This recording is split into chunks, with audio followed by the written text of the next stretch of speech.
শুভ দুপুর দর্শক, আমন্ত্রণ ব্যবসা বাণিজ্য আর অর্থনীতির সবশেষ সংবাদ নিয়ে নিউজ 24-এর নিয়মিত আয়োজন আপন ফ্যামিলি মার্ট বিজনেস আওয়ারে। সাথে আছি আমি রিয়াজ সুমন। শনি থেকে বৃহস্পতিবার দুপুরে 1টায় প্রচারিত হচ্ছে এই অনুষ্ঠান। আয়োজনে থাকছে দেশ বিদেশের ব্যবসা বাণিজ্যের সবশেষ খবর এবং খবরের বিশ্লেষণ। এছাড়াও থাকবে শেয়ার বাজার এবং মুদ্রা বাজারের আপডেট। আনুষ্ঠানিক লাইসেন্স পাওয়ার পরদিন মঙ্গলবার থেকে শুরু হয়েছে সম্মিলিত ইসলামী ব্যাংকের কার্যক্রম। এদিন বাংলাদেশ ব্যাংকের গভর্নরের সাথে বৈঠকে বসেন ব্যাংকটির নবনিযুক্ত চেয়ারম্যান ডক্টর মোহাম্মদ আইয়ুব মিয়া। বৈঠক শেষে সাংবাদিকদের তিনি বলেন, সম্মিলিত ইসলামী ব্যাংক জাতির কাছে আস্থার প্রতীক হয়ে উঠবে। সম্মিলিত ইসলামী ব্যাংকের লাইসেন্স হস্তান্তরের পর আজ প্রথম কর্মদিবসে বাংলাদেশ ব্যাংকে আসেন ব্যাংকটির নবনিযুক্ত চেয়ারম্যান ডক্টর মোহাম্মদ আইয়ুব মিয়া। গভর্নরের সাথে বৈঠক শেষে সাংবাদিকদের জানান, সরকারি মালিকানায় বৃহত্তর ইসলামী ব্যাংক কার্যক্রম শুরু করেছে। আমানতকারীদের আস্থা ফেরাতে এবং ব্যাংক সঠিকভাবে প্রতিষ্ঠা ও পরিচালনা করতে অনেকগুলো কারিগরি টিম কাজ করছে, যা জাতির কাছে আস্থার প্রতীক হয়ে উঠবে বলে আশা নতুন এই চেয়ারম্যানের।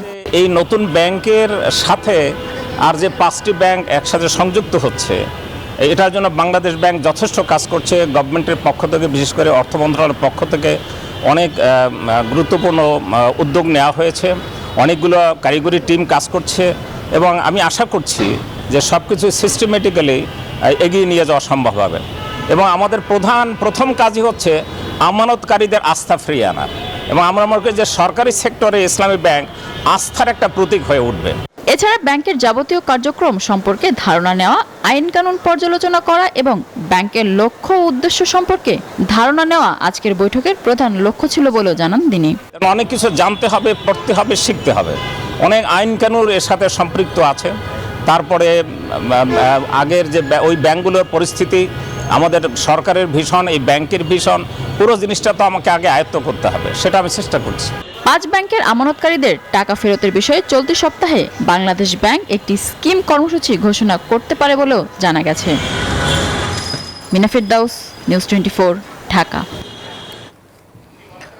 দর্শক, এই সম্মিলিত ব্যাংকের পথ চলা শুরু হলো এবং এটি আসলে কি চ্যালেঞ্জ রয়েছে, কিভাবে এটি আসলে সামনের দিকে কার্যক্রম পরিচালনা করবে, এই সার্বিক বিষয়টি নিয়ে আজ আমরা আলোচনা করতে চাই। আমাদের সাথে আলোচনায় যুক্ত হয়েছেন বাংলাদেশ ব্যাংকের সাবেক প্রধান অর্থনীতিবিদ ডক্টর MK মজুরি। জনাব মজুরি, আপনাকে স্বাগত জানাচ্ছি আমাদের আজকের আলোচনা পর্বে। আপনি নিশ্চয়ই শুনেছেন যে ইতিমধ্যে বাংলাদেশ ব্যাংকের সিদ্ধান্ত অনুযায়ী যে 5টি ব্যাংক মার্জার হয়ে এখন সম্মিলিত ইসলামী ব্যাংক নামে তাদের পথ চলা শুরু করেছে। এ বিষয়ে যদি বলতেন যে এই পথ চলাকে আপনি কিভাবে দেখছেন? ধন্যবাদ। আমার কাছে তো মনে হয় যে আসলে এই সম্মিলিত একটা ইসলামী ব্যাংক, যেটা 5টি ব্যাংক একীভূত করার পরে বর্তমান গতকাল থেকে যেটা পথ চলা শুরু করেছে, আমরা সবাই আশা করব যে এটা ভবিষ্যতে আমাদের ব্যাংকিং খাতে একটা আস্থার প্রতীক হয়ে দাঁড়াবে এবং এটা দেশকে সামনের দিকে এগিয়ে নিয়ে যেতে সহায়তা করবে। তবে এক্ষেত্রে এটা বলা প্রয়োজন যে বর্তমানে এই যে ব্যাংকটি, এই 5টি ব্যাংকের সম্মিলনে যে ব্যাংকটি তৈরি হয়েছে, এই ব্যাংকগুলোর কিন্তু সমস্যা এখনো প্রচুর,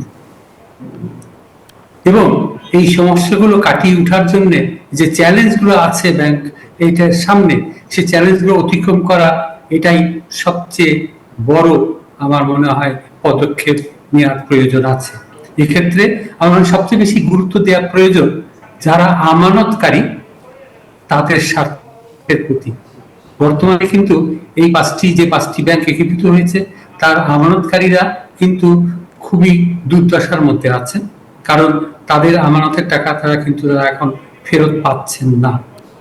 কাজেই আমার মনে হয় যে নতুন যে সম্মিলিত ব্যাংকটা হলো, সেটা প্রথমেই গুরুত্ব দিবে আমানতকারীদের যারা স্বার্থ, এবং যাতে আমানতকারীরা তাদের প্রয়োজনীয় অর্থ দ্রুততার সঙ্গে তারা তুলতে পারেন, এবং তাহলে যদি এটা তুলতে সক্ষম হন, তাহলে কিন্তু ধীরে ধীরে আস্থাটা ফিরে আসবে ব্যাংকগুলোতে। তখন তারা কিন্তু আবার আমার মুখে রাখতে। জি স্যার, আপনি আমাদের সাথে থাকবেন। আমরা এই বিষয়ে আমাদের প্রতিবেদক আছেন মন্ত্রী ঝিলের, তার কাছ থেকে এই বিষয়ে জানতে চাই। সম্মিলিত ইসলামী ব্যাংকের পথ চলা এবং চ্যালেঞ্জ কি হতে পারে এই বিষয়ে জানাতে আমাদের সাথে রাজধানীর মতিঝিল থেকে যুক্ত হয়েছেন সহকর্মী মিনা ফেরদৌস। মিনা, আপনি নিশ্চয়ই আমাকে শুনতে পাচ্ছেন। আপনার কাছে জানতে চাই, এই যে সম্মিলিত 5 ব্যাংকের যাত্রা শুরু হলো, সেখানে আসলে তাদের চ্যালেঞ্জটা কি থাকছে বা কি আছে, এবং আপনি জানেন যে এই 5টি ব্যাংকের একই জায়গায় অনেকগুলো শাখা রয়েছে, সেই শাখাগুলোর কি সিদ্ধান্ত হবে যদি বিস্তারিত আমাদেরকে জানাতেন।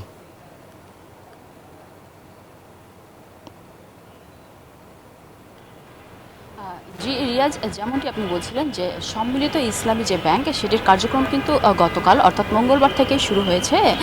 সেই সাথে কিন্তু সেনা কল্যাণ ভবনের 17 তলায় একটি অফিসও ভাড়া নেওয়া হয়েছে। তো আমি যদি আপনাকে জানিয়ে রাখি যে গতকাল কিন্তু এই 5 ব্যাংকের সম্মিলিত 5 ব্যাংকের যে নবনিযুক্ত চেয়ারম্যান তিনি এসেছিলেন, গভর্নরের সাথে তিনি একটি মিটিংও করেছেন। সেখানে কিন্তু আসলে তারা জানিয়েছেন যে যারা আমানতকারীরা রয়েছেন তারা আসলে কিভাবে তাদের অর্থ ফেরত পাবেন, এবং যাদের বেশি অর্থ রয়েছে অর্থাৎ 2 লাখ টাকার বেশি বা যাদের তারা সঞ্চয়পত্রে বিনিয়োগ করছেন তারা আসলে কত টাকা পাবেন, কিভাবে টাকা ফেরত পাবেন, সে বিষয়ে কিন্তু আলোচনা হয়েছে গতকাল নবনিযুক্ত চেয়ারম্যানের সাথে গভর্নরের বৈঠকে। এছাড়া কিন্তু আমি আপনাকে আরেকটু জানিয়ে রাখতে চাই যে এই সম্মিলিত ইসলামী ব্যাংকের যে লাইসেন্সটি দেওয়া হয়েছে গত 1 ডিসেম্বর, সেখানে কিন্তু আসলে গভর্নর নিজে এই সম্মিলিত ব্যাংকের যারা বোর্ড মেম্বার রয়েছে তাদেরকে লাইসেন্সটি হস্তান্তর করেছে, এবং সেই সাথে হিসেবে কিন্তু গতকাল চেয়ারম্যান এসেছিলেন। এছাড়া আমি যদি আপনাকে জানিয়ে রাখি যে গতকাল নবনিযুক্ত চেয়ারম্যানের সাথে আমাদের কথা বলার সুযোগ হয়েছিল। তিনি কিন্তু আমাদের জানিয়েছেন যে এই সম্মিলিত ইসলামী ব্যাংকের প্রধান চ্যালেঞ্জই হচ্ছে গ্রাহকদের আস্থা ফেরানো। কেননা আমরা যখন দেখেছি প্রায় 2 বছর ধরে কিন্তু এই অর্থ সংকটে, তারল্য সংকটে ভুগছিল ব্যাংক 5টি। তো সেখানে কিন্তু আমরা দেখেছি বিভিন্ন ব্রাঞ্চে ঘুরে ঘুরে যে এমনও অনেক গ্রাহক রয়েছেন যারা 5,000 টাকা তুলতে এসেও কিন্তু টাকা পাননি।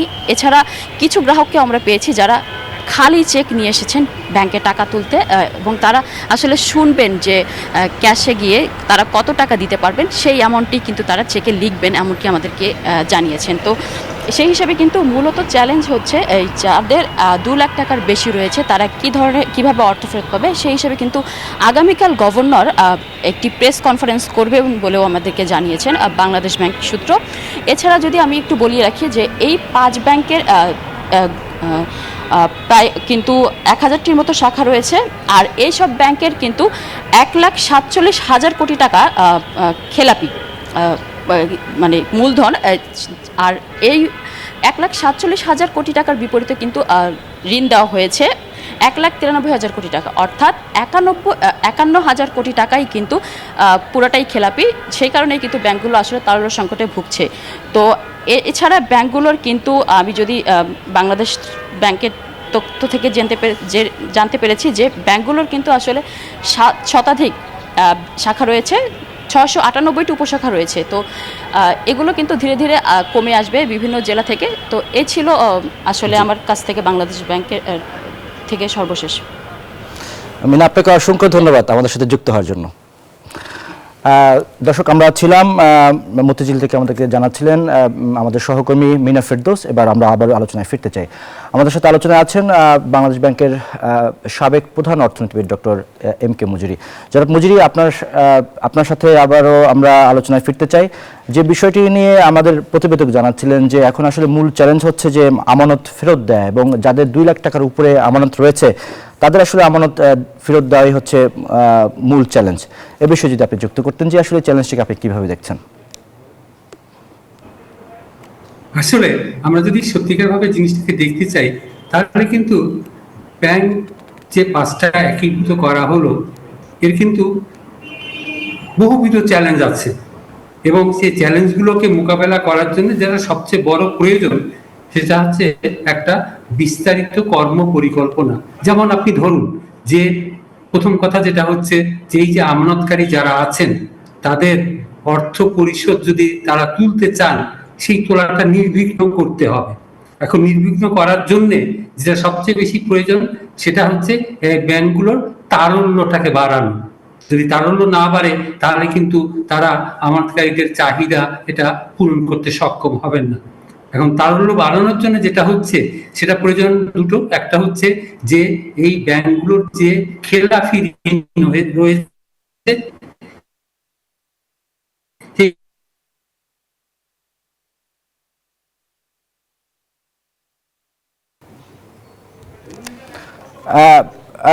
ডক্টর মজুরি, আপনি আরেকটি বিষয় যদি যুক্ত করতেন যে বাংলাদেশ এই ব্যাংকের যে নতুন যিনি দায়িত্ব নিয়েছেন অর্থাৎ চেয়ারম্যান হয়েছেন ডক্টর মোহাম্মদ আইয়ুব মিয়া, তিনি বলেছেন যে সরকারি মালিকানায় একটি ইসলামী ব্যাংক চালু হওয়ায় জাতির জন্য ইতিবাচক বার্তা। এটিকে আপনি আসলে কিভাবে দেখছেন? এটি এই বিষয়ে যদি বলতেন যে চেয়ারম্যানের কথা ধরে। যত দ্রুততার সঙ্গে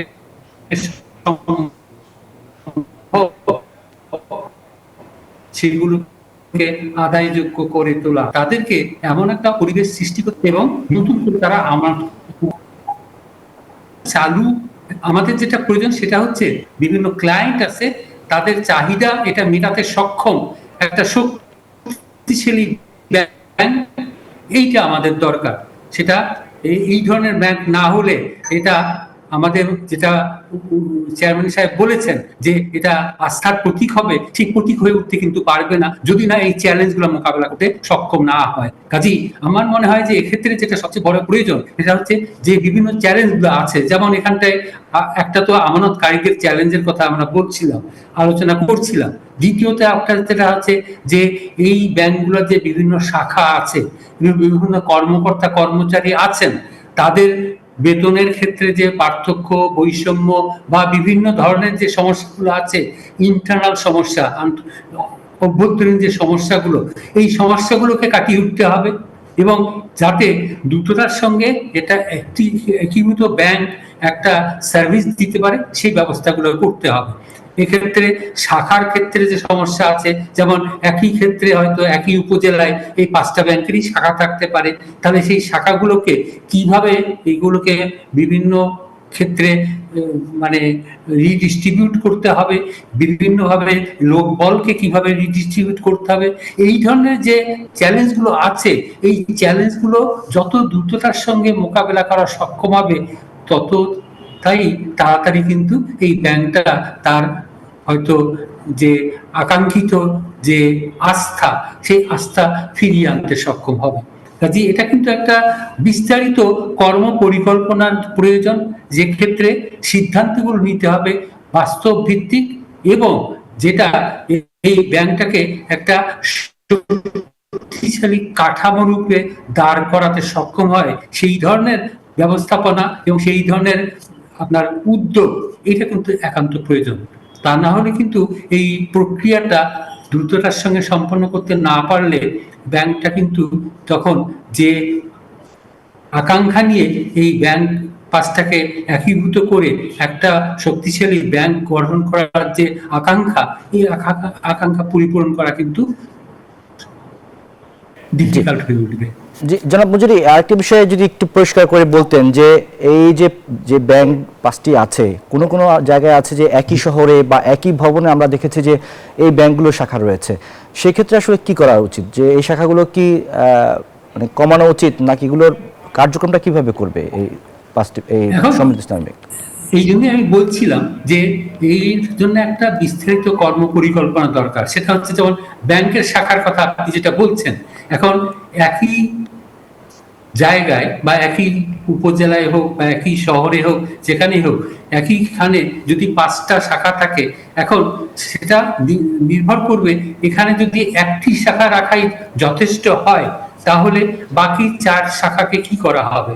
এখন এক্ষেত্রে অবস্থা ভেদে বিভিন্ন ধরনের সিদ্ধান্ত হতে পারে, যেমন এগুলো সেখান থেকে অন্যত্র সে অন্য উপজেলায় অথবা ওই উপজেলার অন্যখানে যেখানে এই ব্যাংকটার ভালোভাবে চলার একটা সক্ষমভাবে চলার একটা পরিস্থিতি আছে, সেখানে হয়তো নিয়ে যাওয়া যেতে পারে, অথবা সেটাকে অন্যত্র সমাপন, অর্থাৎ এটা অবস্থা ভেদে বাস্তব ভিত্তিক সিদ্ধান্তগুলো নিতে হবে, যেটা কিন্তু সব ক্ষেত্রে একই ধরনের সমাধান এটা দেওয়া সম্ভবপর হবে না। কাজে এটা এই জন্যই যেটা সবচেয়ে বড় প্রয়োজন সেটা হচ্ছে যে কিভাবে কোন পরিস্থিতিতে কি সমাধানটা এই সমস্যাটার সঠিক সমাধান দিতে পারবে, সেই জিনিসটা আমাদেরকে আগে থেকে একটা পরিকল্পনা গ্রহণ করতে হবে এবং সেই পরিকল্পনা মাফিক এই পরিবর্তনগুলো করতে হবে।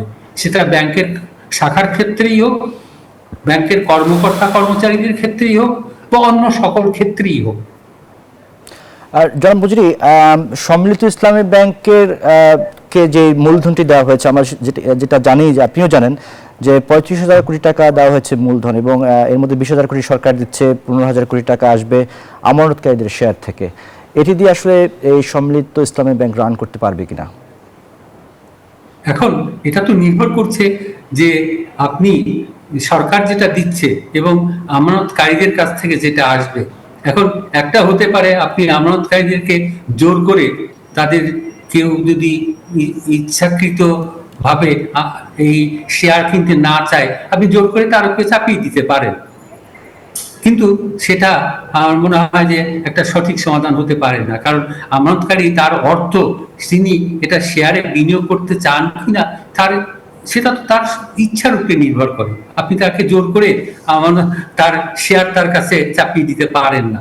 যদি আপনি এটাকে নৈতিকতার দিক থেকে দেখেন, তাহলে যেটা হচ্ছে যে আসলে ব্যাংকটা যদি প্রথম থেকে এটা আশার আলো দেখাতে পারে, তাহলে কিন্তু হয়তো যারা আমানতকারী আছেন তারা কিন্তু নিজ ইচ্ছায় তার শেয়ারটা কিনতে, তখন নিজ ইচ্ছায় তিনি কিনতে রাজি থাকবেন। কাজেই মূল কথাটা হচ্ছে এই ব্যাংকটাকে কত দ্রুততার সঙ্গে আমরা একটা পরিবর্তনের দিকে নিয়ে যেতে পারি, যাতে ব্যাংকের উপরে আস্থাটা ফিরে আসে, সেটা আমানতকারীর হোক বা অন্য সংশ্লিষ্ট অংশীদার যারা আছেন তাদেরই হোক না কেন, তাহলে কিন্তু অনেক সমাধানটা হতে পারে। তবে এক্ষেত্রে সবচেয়ে গুরুত্বপূর্ণ বিষয় হচ্ছে যে এই যে খেলাপি ঋণ, যে বিস্তৃত পরিমাণ খেলাপি ঋণ রয়েছে, এটা যদি দ্রুততার সঙ্গে আদায় করা সম্ভবপর না হয়, তাহলে কিন্তু এই ব্যাংকটা ঘুরে দাঁড়ানোর পথে, এই একীভূত ব্যাংকটা শক্তিশালী হওয়ার পথে কিন্তু একটা চরম বাধার সম্মুখীন হবে। ডক্টর মজুরি, আরেকটি বিষয় আমরা দেখেছি যে বাংলাদেশ ব্যাংকের পক্ষ থেকে বলা হয়েছে যে এই সম্মিলিত ইসলামী ব্যাংক আর্থিক খাতের যে অস্থিরতা সেটি কাটাতে সহায়তা করবে বা গুরুত্বপূর্ণ ভূমিকা রাখবে। আপনিও কি তাই মনে করেন? অবশ্যই এটা গুরুত্বপূর্ণ ভূমিকা রাখতে পারে, যদি এই ব্যাংকটা একটা শক্তিশালী ব্যাংকে পরিণত হয়। তা না হলে এই ব্যাংকটা, এই 5টি ব্যাংক যে ধরনের এখন, এটা তো সমস্যা সংকুলিত এই 5টি ব্যাংক, তাহলে এই ব্যাংকগুলো এই সমস্যার কারণগুলোকে যদি দূর করা না যায়, তাহলে তো সম্মিলিত ব্যাংকের সেই কারণগুলো থেকেই যাবে, এবং তখন তারা কিন্তু সেই যে আপনি সক্ষমতা, সেই সক্ষমতা তারা কিভাবে ফিরে পাবে এই ব্যাংকটা, তার রাস্তা তো খোলা থাকবে না, যদি না আপনি এই দুর্বলতাগুলো এখন যেটা এইগুলোকে দ্রুততার সঙ্গে দূর করার জন্য যে প্রয়োজনীয় ব্যবস্থা, প্রয়োজনে কঠোর ব্যবস্থা, এটা যদি আপনি না নেন। জি, জনাব মজুরি, আপনি আমাদের সাথে থাকবেন। আমরা বিজনেস আওয়ার একটি বিরতিতে যেতে চাই। বিরতি থেকে ফিরে এসে আপনার কাছ থেকে আরও কিছু বিষয় আমরা জানতে চাইবো। সে পর্যন্ত আমাদের সাথে থাকুন। দর্শক, সময় হলো আপন ফ্যামিলি মার্ট বিজনেস আওয়ার একটি বিরতির। ফিরবো কিছুক্ষণের মধ্যেই, আমাদের সাথেই থাকুন। বিরতির পর আবারও আমন্ত্রণ আপন ফ্যামিলি মার্ট বিজনেস আওয়ারে। দর্শক, আমরা আলোচনায় ছিলাম সম্মিলিত ইসলামী ব্যাংকের পথ চলা এবং চ্যালেঞ্জ কি, এ বিষয়ে আমাদের সাথে আজ আলোচনায় যুক্ত হয়েছেন জনাব MK মজুরি, বাংলাদেশ ব্যাংকের সাবেক প্রধান অর্থনীতিবিদ। জনাব মজুরি, আপনি আমাদের সাথে আছেন। আমাদের আলোচনার আরও বেশ কিছু প্রশ্ন আমার কাছে আছে আমাদের জানার, তবে তার আগে আমরা একটু আজকের শেয়ার বাজার এবং মুদ্রা বাজার, স্বর্ণ বাজার একটু আপডেটটি দেখে নিতে চাই। দর্শক, শেয়ার বাজার আপডেটটি দেখতে চাই ঢাকা স্টক এক্সচেঞ্জের ওয়েবসাইট থেকে। আমরা দেখতে পাচ্ছি যে 3টি সূচকে এই মুহূর্তে নিম্নমুখী রয়েছে, যদিও সকালে এটি আসলে উত্থান দিয়ে শুরু হয়েছিল, কিন্তু এই মুহূর্তে আমরা দেখতে পাচ্ছি যে নিম্নমুখী রয়েছে। আমরা দেখতে পাচ্ছি DSX ইন্ডেক্স যেটি, সেটি 1 পয়েন্ট কমে অবস্থান করছে 4,949 পয়েন্টে। DSES ইন্ডেক্স সরিয়া সূচক যেটি, সেটি অবস্থান করছে 1,039 পয়েন্টে। DS30 ইন্ডেক্স যেটি 1 পয়েন্ট কমেছে, অবস্থান করছে 1,904 পয়েন্টে। এখন পর্যন্ত 272 কোটি টাকা লেনদেন হয়েছে। 157টি কোম্পানির শেয়ারের দর বেড়েছে, কমেছে 167টি কোম্পানির শেয়ারের দর, এবং অপরিবর্তিত আছে 75টি কোম্পানির শেয়ারের দর। একই সাথে আমরা জানাতে চাই মুদ্রা বাজার এবং স্বর্ণ বাজারের আপডেট। মুদ্রা বাজারের আপডেট যদি দেখতে চাই, সেখানে আমরা দেখতে পাচ্ছি যে মার্কিন ডলার 122 টাকা ক্রয় হয়ে বিক্রি হচ্ছে 123 টাকায়, ইউরো 138 টাকা ক্রয় হয়ে বিক্রি হচ্ছে 143 টাকায়, পাউন্ড 159 টাকা ক্রয় বিক্রি হচ্ছে 166 টাকায়। চীনা ইউয়ান 16 টাকা ক্রয় হয়ে বিক্রি হচ্ছে 18 টাকায়, সৌদি রিয়াল 32 টাকা ক্রয় হয়ে বিক্রি হচ্ছে 33 টাকা 20 পয়সায়, ভারতীয় রুপি 1 টাকা 38 পয়সায় ক্রয় হয়ে বিক্রি হচ্ছে 1 টাকা 45 পয়সায়। দর্শক, একই সাথে জানাতে চাই স্বর্ণ এবং রূপার দাম। স্বর্ণের দামে যদি আমরা দেখতে চাই, 22 ক্যারেটের স্বর্ণ যেটি আজকের বাজারে রয়েছে প্রতি ভরির দাম 2,11,095 টাকা। 21 ক্যারেটের প্রতি ভরি স্বর্ণের দাম রয়েছে 2,01,495 টাকা। 18 ক্যারেটের প্রতি ভরি স্বর্ণের দাম রয়েছে 1,72,709 টাকা। সনাতন প্রতি ভরি রূপার দাম স্বর্ণের দাম রয়েছে 1,43,687 টাকা। একই সাথে জানাবো রূপার দাম। রূপার দামে আমরা দেখতে পাচ্ছি যে 22 ক্যারেটের রূপা যেটি সেটি আজকের বাজারে রয়েছে প্রতি ভরির দাম 4,246 টাকা। 21 ক্যারেটের প্রতি ভরি রূপার দাম রয়েছে 4,047 টাকায়। 18 ক্যারেটের রূপার দাম রয়েছে প্রতি ভরি 3,476 টাকা এবং সনাতন প্রতি ভরি রূপার দাম রয়েছে 2,601 টাকা। আমরা দেখে নিলাম ঢাকা স্টক এক্সচেঞ্জের ওয়েবসাইট থেকে শেয়ার বাজার, মুদ্রা বাজার এবং স্বর্ণের বাজারের আপডেট। এবার আবার আলোচনায় ফিরতে চাই। আমাদের সাথে আছেন ডক্টর এম কে মুজিরি, বাংলাদেশ ব্যাংকের সাবেক প্রধান অর্থনীতিবিদ। জনাব মুজিরি, আপনার কাছে যে বিষয়টি নিয়ে ফিরতে চাই সেটি হচ্ছে যে আপনি জানেন যে ইতিমধ্যে বাংলাদেশের যে ঋণ খেলাপির চিত্র সেটি আমরা দেখতে পেয়েছি যে সম্প্রতি সময়ে আমরা যে তথ্যটি পেয়েছি সেখানে প্রায় ডাবল হয়ে গিয়েছে এই মুহূর্তে, যেটির পরিমাণ প্রায় 6,44,000 কোটি টাকা। আপনি যদি বলতেন এই যে খেলাপি ঋণের পরিমাণ দ্বিগুণ হয়ে গেল, এটিকে আপনি কিভাবে দেখছেন? নিঃসন্দেহে এটা খেলাপি ঋণের ক্ষেত্রে আমাদের যে পরিস্থিতি তার কোনো উন্নতি এটা তো দেখা যাচ্ছে না, বরং খেলাপি ঋণের পরিমাণ ক্রমাগতভাবে বাড়ছে সময়ের সাথে সাথে। এই দুটো কারণ। একটা হচ্ছে যে আমরা সবাই জানি যে খেলাপি ঋণ একটা সময় বিশেষ করে বিগত সরকারের আমলে খেলাপি ঋণের পরিমাণটাকে কম করে দেখানোর জন্য বিভিন্ন রকম অসৎ উপায় অবলম্বন করা হয়েছিল, যার ফলে খেলাপি ঋণটা সঠিকভাবে যে তথ্য সে তাতে প্রতিফলিত হয়নি। এখন যেহেতু খেলাপি ঋণটা আন্তর্জাতিক মানদণ্ড অনুযায়ী এটাকে নির্ধারণ করা হচ্ছে, কাজেই সেক্ষেত্রে খেলাপি ঋণটার পরিমাণটা কিন্তু আগের তুলনায় বাড়ছে। এটা একটা কারণ। আরেকটা কারণ হচ্ছে যে এই সময়ে কিন্তু আরো নতুন করে খেলাপি ঋণ কিন্তু খেলাপি হচ্ছে। কাজেই এই দুটো কারণেই এই খেলাপি ঋণটা কিন্তু বিগত প্রায় 1.5 বছরে এটা আমাদের এখন প্রায় 6.5 লাখ কোটি টাকার কাছাকাছিতে দাঁড়িয়েছে, যেটা আমাদের মোট ঋণের প্রায় 36-37% কাছাকাছি।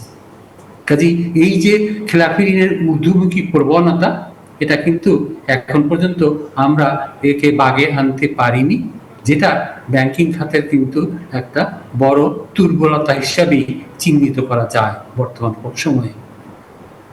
আরেকটি বিষয় যদি আপনি বলতেন যে এখানে বাংলাদেশ ব্যাংকের গভর্নর বলেছেন যে এই যে খেলাপি ঋণের পরিমাণ সেটি এই সংকট কাটিয়ে উঠতে 5 থেকে 10 বছর সময় লাগবে, আপনার পর্যালোচনা কি বলে? এখন একটা হচ্ছে যে আসলে খেলাপি ঋণ এটাকে আদায় করার জন্য যদি আমরা কঠোর কোনো পদক্ষেপ না নিই এবং এটা যদি বাড়তে থাকে তাহলে 5 বছর 10 বছর কেন 50 বছরও এটা আমরা আদায় করতে পারবো না।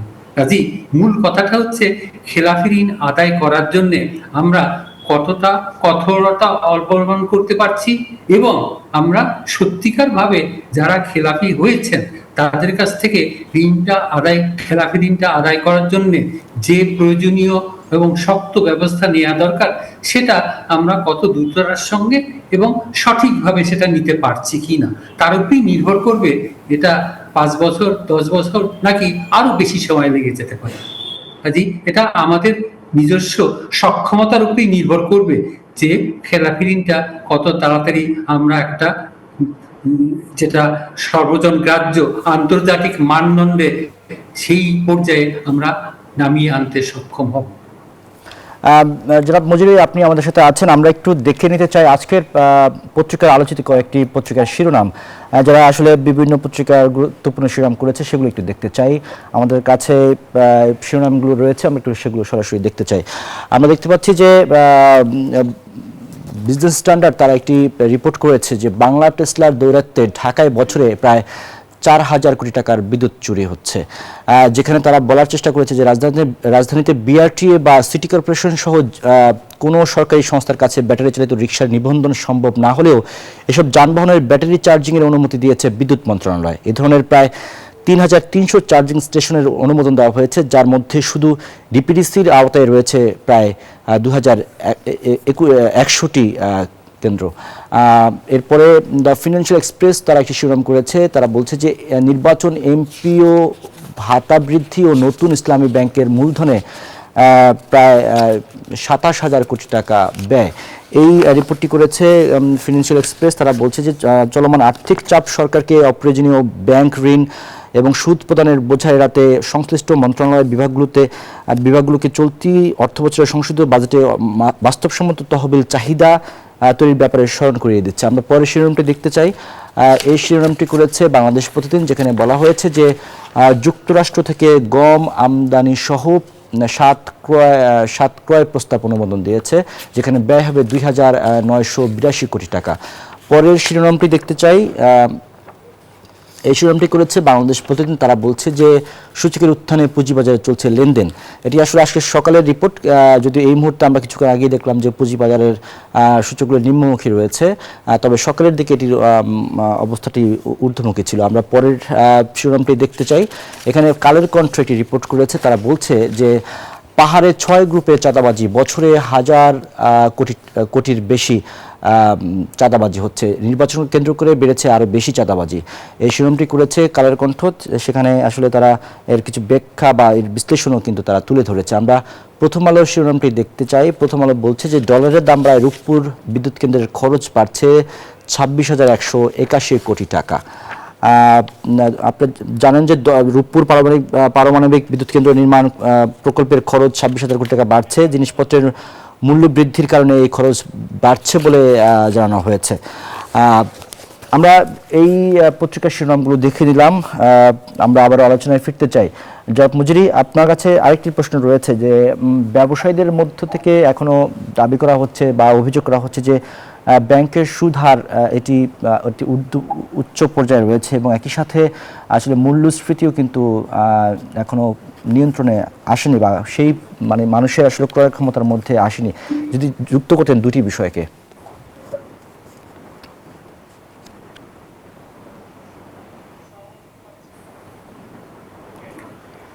জি, আপনি যদি একটা জিনিস দেখেন যে প্রথমে মূল্যস্ফীতির কথা আমরা যদি বলি, মূল্যস্ফীতি যদিও কিছুটা কমেছে কিন্তু এখনো এটা 8% বেশি, যেটাকে আমাদের দেশের কনটেক্সটে এটাকে একটা বা এটা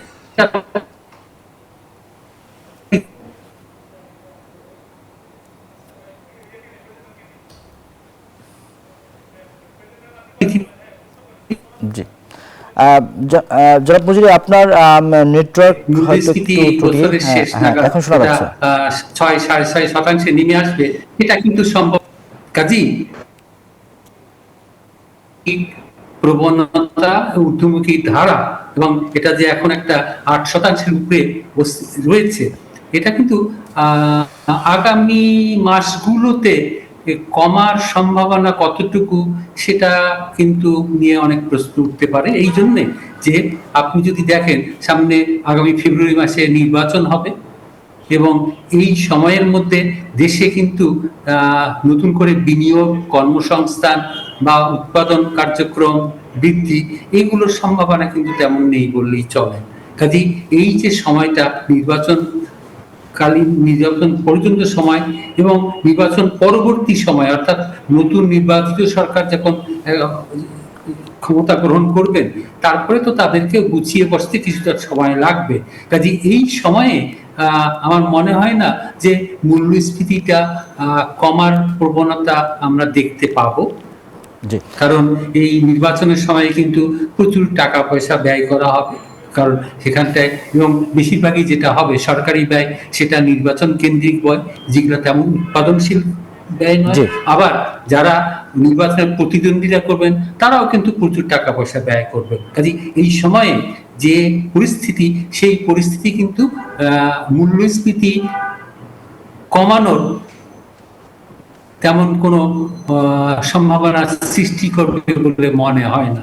জি কাজেই জনাব মুজরি, আপনাকে অসংখ্য ধন্যবাদ। আমাদের আলোচনা এখানে শেষ করতে হচ্ছে। আপনি আমাদের সাথে এতক্ষণ যুক্ত ছিলেন, এর জন্য আপনাকে অসংখ্য ধন্যবাদ। আপনার কাছ থেকে নানান পরামর্শ এবং বিষয়গুলো আমরা জানতে পারলাম। জি দর্শক, এর সাথে সময় হলো আপন ফ্যামিলি মার্ট বিজনেস আওয়ারে আরও একটি বিরতির। ফিরব কিছুক্ষণের মধ্যেই, আমাদের সাথেই থাকুন।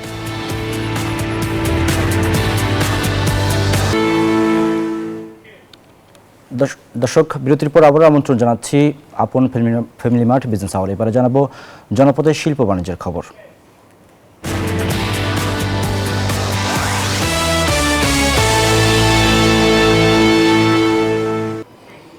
চরম দারিদ্র্যসীমার নিচে বাস করেও দেশের আদিবাসী জনগোষ্ঠীর 5 জনের 4 জনই সামাজিক নিরাপত্তা কর্মসূচির বাইরে রয়েছে।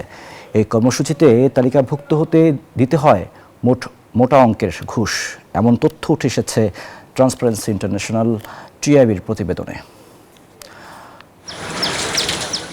পার্বত্য চট্টগ্রামে সবচেয়ে বেশি আদিবাসীর বসবাস, কিন্তু এ অঞ্চলের 65% আদিবাসী জনগোষ্ঠী দারিদ্র্যসীমার নিচে বাস করে। আদিবাসী অধ্যুষিত সমতল এলাকায় এ হার আরও বেশি, 80%। অথচ সরকারের সামাজিক সুরক্ষা কর্মসূচিতে তাদের অন্তর্ভুক্তি খুবই সামান্য, মাত্র 7.31%, যেখানে জাতীয় পর্যায়ে এই অন্তর্ভুক্তির হার 24.57%। মঙ্গলবার সকালে ট্রান্সপারেন্সি ইন্টারন্যাশনাল বাংলাদেশ টিআইবির সামাজিক নিরাপত্তা কর্মসূচিতে আদিবাসী জনগোষ্ঠীর অন্তর্ভুক্তিমূলক প্রতিবেদনে এমন তথ্য উঠে আসে। তারা এই তালিকা অন্তর্ভুক্ত হয়নি এমন সম্প্রদায় সমূহের বিভিন্ন সরকারি যে সেবা রয়েছে এবং নির্ধারিত আদিবাসীদের জন্য যে নির্ধারিত কোটা এবং তাদের জন্য যে গৃহীত কিছু সামাজিক নিরাপত্তা কর্মসূচি রয়েছে, সেই সুবিধা থেকে তারা বঞ্চিত হচ্ছে। টিআইবির প্রতিবেদন বলছে, ধর্মীয়, জাতিগত এবং পেশাগত পরিচয়ের কারণে সুবিধার জন্য নির্বাচিত বা সেবা পাওয়ার ক্ষেত্রে বৈষম্যের সম্মুখীন হচ্ছেন আদিবাসীরা। শুধু তাই নয়, সামাজিক নিরাপত্তা কর্মসূচি তালিকাভুক্ত হতে 500 থেকে 10,000 টাকা পর্যন্ত ঘুষ দিতে হয় তাদের। প্রান্তিক জনগোষ্ঠীর কে কেন্দ্র করে দুর্নীতি অনিয়ম হচ্ছে, ঘুষ লেনদেন হচ্ছে। আমরা যেটা দেখলাম যে 500 থেকে 10,000 টাকা পর্যন্ত ঘুষ আদায় করা হচ্ছে তালিকাভুক্তির জন্য। কতখানি করুণ একটা বিষয়। এত বছরেও উন্নয়নের মূল ধারায় আদিবাসীদের অন্তর্ভুক্ত করা যায়নি। তার অভিযোগ, অতীতে কোনো সরকার পাহাড়ে শান্তি প্রতিষ্ঠা করতে পারেনি। পার্বত্য অঞ্চলে শান্তি প্রতিষ্ঠার যে মূল চাবিকাঠি আমি মনে করি যে আমাদের সেনাবাহিনীর হাতে, এবং তারাই পারে আমি মনে করি শান্তি প্রতিষ্ঠা করার জন্য। সাধারণ নাগরিক হিসেবে আদিবাসীদের অধিকার নিশ্চিত করার আহ্বান টিআইবির। ফারজানা রিয়া, নিউজ 24, ঢাকা। নারায়ণগঞ্জে দিন দিন জনপ্রিয় হয়ে উঠছে বস্তায় আদা চাষ। পতিত জমিতে, বাড়ির উঠানে বা ছাদে বস্তায় আদা চাষ করে লাভবান হচ্ছেন কৃষক। স্বল্প খরচে অধিক লাভের কারণে বস্তায় আদা চাষে আগ্রহ বাড়ছে কৃষকের, ফলে বাড়ছে চাষির সংখ্যা ও উৎপাদন। ফুয়াদ হাসানের ক্যামেরায় শরীফ সুমনের পাঠানো তথ্যচিত্রে ডেস্ক রিপোর্ট।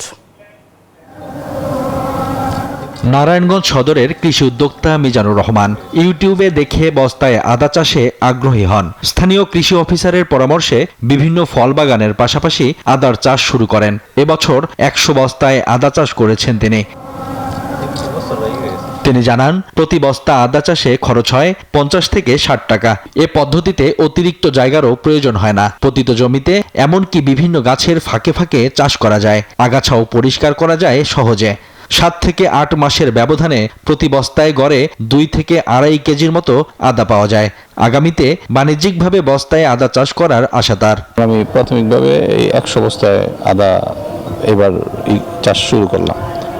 আশা করাইতেছে ভালো রেজাল্ট আসানোর হইব, আমি এখনো পর্যন্ত যেটুকু দেখলাম। কৃষি বিভাগের দাবি, বস্তায় আদা চাষ প্রযুক্তি বর্তমানে টেকসই কৃষির অন্যতম দৃষ্টান্ত।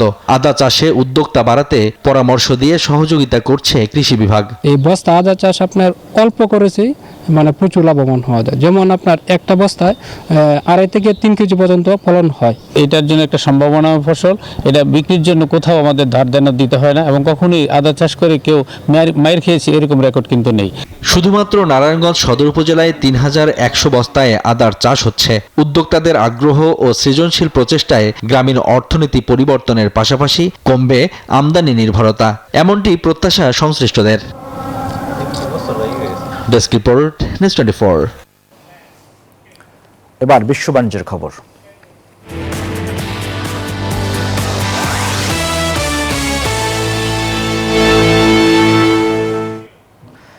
ChatGPT-র মালিকানা প্রতিষ্ঠান ওপেন এর সাথে এনভিডিয়ার $10,000 কোটি বিনিয়োগ চুক্তিটি এখনও চূড়ান্ত হয়নি। এরিজোনায় এক সম্মেলনে এনভিডিয়ার প্রধান আর্থিক কর্মকর্তা জানান, এখনও বিষয়টি নিয়ে আলোচনা চালিয়ে যাচ্ছে দুই পক্ষ। কোম্পানিটি জানায় 2026 সাল পর্যন্ত তাদের $50,000 কোটি চিপ বিক্রির আদেশ থাকলেও ওপেন এর এই বিশাল প্রকল্পটি সেই হিসাবের বাইরে। এদিকে নিজেদের গ্রাহক প্রতিষ্ঠানেই এনভিডিয়ার পাল্টা বিনিয়োগ নিয়ে বাজারে উদ্বেগ বাড়ছে। এর মাঝেই অ্যানথ্রোপিক নামের আরেকটি প্রতিষ্ঠানেও বড় বিনিয়োগের ঘোষণা দিয়েছে চিপ নির্মাতা প্রতিষ্ঠানটি।